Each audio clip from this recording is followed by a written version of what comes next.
Hi guys, Ramon here from The Guitar Show. We're going to be talking about Peter Green today and looking at the guitars, amps and effects that he used throughout his time with Fleetwood Mac and also before then with John Mayall's Bluesbreakers. Okay, so Peter Green was born in Bethnal Green in London in 1946. Basically, he first played bass guitar and his first amp was actually a Phaeton Well 15 watt bass amp. Then he got a Vox Foundation 50 watt bass amp. The first band he played in was Bobby Dennis and the Dominoes. He then went on to play in Pete B's Lunars, and this is where he met drummer Mick Fleetwood. The first real guitar that Peter Green had was a Harmony Meteor guitar, and you can hear that actually on Pete B Lunar's version of If You Want to Be Happy. You can find that on YouTube and check out Peter Green's rhythm playing. Actually, Peter Green played bass in a few bands as well, so he kind of picked that up later actually in Fleetwood Mac. We're going to talk about that a bit later. Okay, so let's talk about the amplifiers that Peter was using in those early days. I know with Pete B's Lunars, he was actually using a Selmer amplifier. So let's talk about Peter Green's influences on guitar. I think the three main people that he really listened to evolve his style were Hank Marvin, Eric Clapton and B.B. King. That's not to say that he didn't listen to lots of other music, because he had a really vast array of influences actually, and he would listen to African music and music from all around the world. And that's quite evident when you listen to a lot of the later Fleetwood Mac songs. You can hear those sort of world music influences seeping into the music. So in 1966, John Mayall asked Peter Green to join the Bluesbreakers, and that's when Peter Green realised that he needed a Gibson Les Paul to do the job. Okay, so the story of Peter Green joining the Bluesbreakers was quite interesting because apparently Clapton had left the Bluesbreakers initially, and I think the Bluesbreakers got in a replacement, and the story goes that Peter Green approached the stage at the gig and declared, "I can play better than that," indicating Eric's stand-in.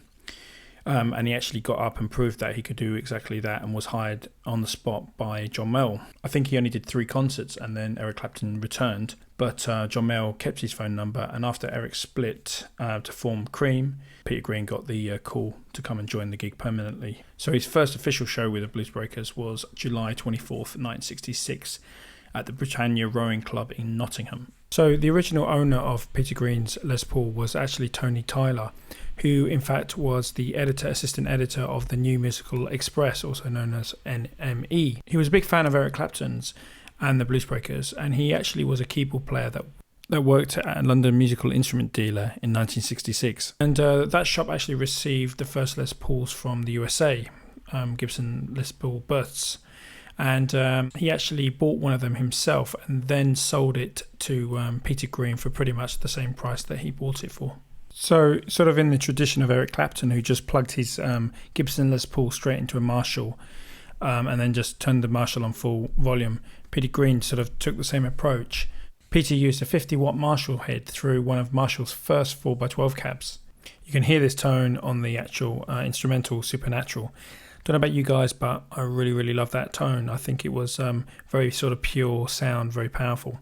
Interestingly, Peter Green was fiddling around with his guitar and decided to take out the actual neck pickup because he noticed Eric Clapton pretty much used the bridge pickup on his Les Paul.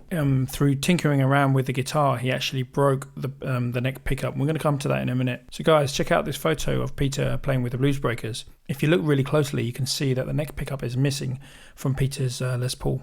Peter's guitar tone is pretty unique, not least because of his fingers and the way he plays, but also because of the out-of-phase sound that his Les Paul can achieve. Now, there's a bit of a dispute on how this happened, but suffice to say, basically it started with Peter Green sort of taking out the neck pickup, breaking it somehow. Some people that say he took it to Selmer's Guitars to get it fixed, and there's others that think he took it to a repairman by the name of Sam Lee.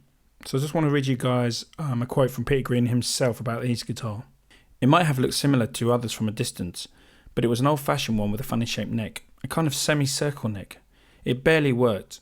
The pickups were strong, but I took one of them off. I copied Eric Clapton. I heard him one night, and he was on the treble pickup all night long. It sounded so good. I thought I'd take my bass pickup off altogether. Try and wait for the same luck, as if it was luck. It takes a lot of genuine practice and worry to get a sound like that." Okay guys, so when Peter Green left Fleetwood Mac, he sold the guitar for very little money to Gary Moore. A few years down the line, Gary Moore was involved in a car crash and basically the headstock of the guitar broke off.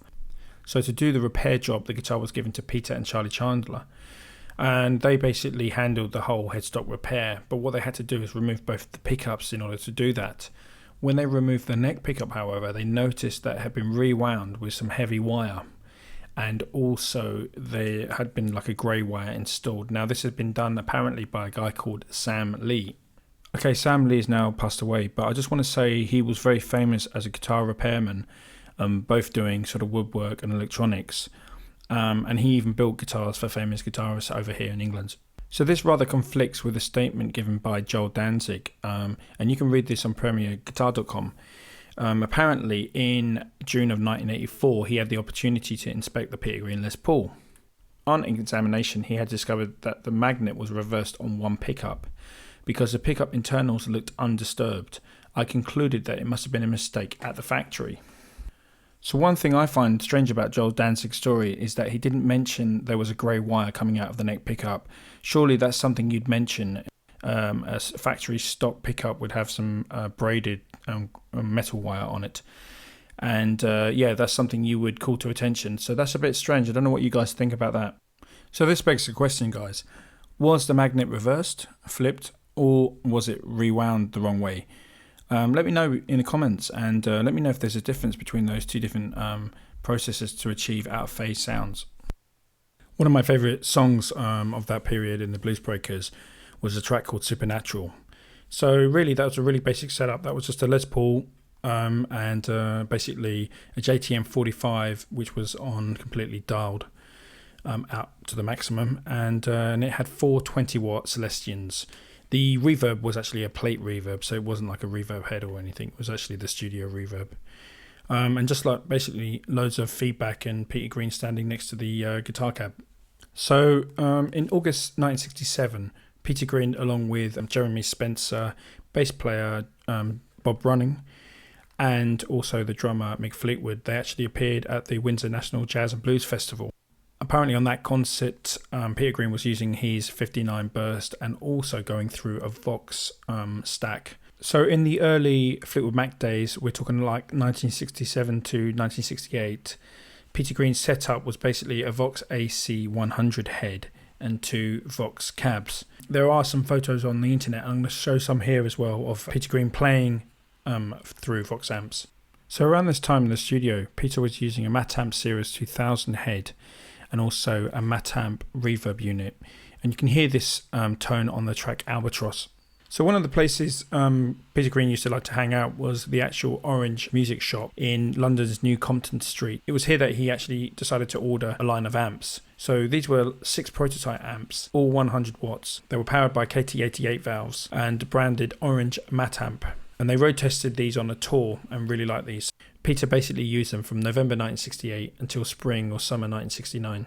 There's a little bit of confusion why some of the amps are called Matamp and some of the amps are called Orange Matamps. Basically, the owner of the Orange Music Store contacted a guy called Matt Mathias and pointed him as the kind of builder of Orange amps. So that's why those early Orange amps are called Orange Matamp. So you'll know from my previous video about Danny Kirwan that initially Orange actually gave these amps to Fleetwood Mac for free. However, later they were charging Fleetwood Mac. Peter Green and Danny Kirwan then decided to go out and buy Fender amps. Actually, the Blues Jam in Chicago, you can clearly see Peter Green and Danny Kirwan going through Silverface Deluxe reverb amps. So later on in Fleetwood Mac, Peter started using 68 Fender Silverface twin reverbs, and you can actually clearly see them sitting on top of dual Showman cabs for live work. Now, I think those dual Showman cabs actually had 2 15-inch JBL speakers. I could be wrong here.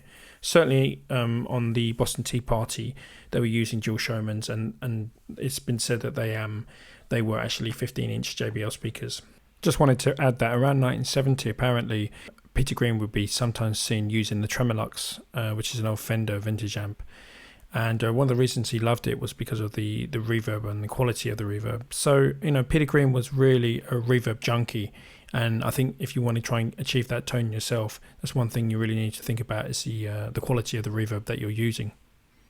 Now let's talk about the Stratocaster that Peter Green was often seen with in Fleetwood Mac, especially on the video to Need Your Love So Bad. It's been said that this Strat was actually used on Albatross. Basically, it belonged to Jeremy Spencer, so it was a 56 or 1957 model, and it's also said that Jeremy Spencer actually owned 2 Stratocasters. One of the really cool tracks I love from Peter Green was Oh Well Part 2, which was really sort of displayed his influences of classical and world music. And actually he used and owned a Ramirez flamenco guitar, and that's something I didn't know, and I've only just found out through researching for this video. I think as a testament to Peter Green starting off on the bass, Peter Green would tour with a Fender 6 guitar, and you can clearly hear that on their amazing jam on Green Manalishi from the Boston Tea Party, where Peter Green just kills it on the Fender 6 guitar. Peter Green actually owned a Michigan resonator guitar, which he actually used on the intro to part 1 of Oh Well.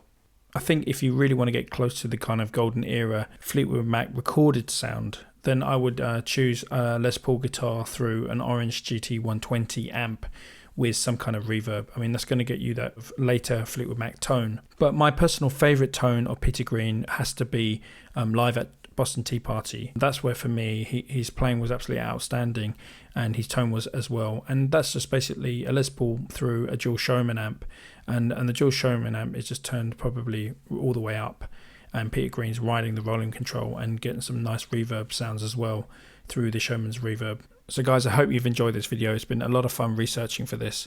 And actually check out a video I'm going to do in the future where I'm going to examine 2 types of out-of-phase pickups, and that's going to be something really interesting. So don't forget to share, like and subscribe. It's been real fun. See you soon.